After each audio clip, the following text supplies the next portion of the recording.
আজ বাজি ফুটাতে গিয়ে আমার যে এই অবস্থা হবে আমি সেটা ভাবতেও পারিনি। সো হ্যালো এভরিওয়ান, সবাইকে জানাই শুভ ভারত মোবারক। আর তোমাদের কেমন কাটছে সেটা কমেন্ট করে জানিও। আর যদি কিছু ভুলটুকি করে থাকি তাহলে প্লিজ মাফ করে দিও।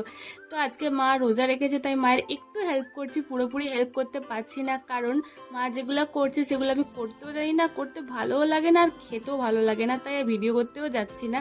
তো মা এখানে এত কিছু করেছে, বাট এগুলো আমি কিছুই খেতে পছন্দ করিনি, শুধু সুজির হালুয়াটা খেতে ভালোবাসি, তাই ওটা একটু ট্রাই করছি, খেতে বেশ টেস্টি হয়েছিল।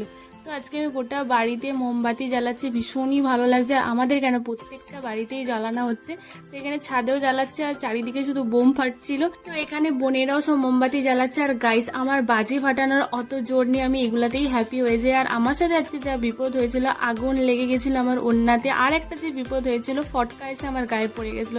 আমি তো আজকে খুব জোর বেঁচে গিয়েছি। তো আজকের মধ্যে এতটা, দেখা হচ্ছে পরের ব্লগে। টাটা।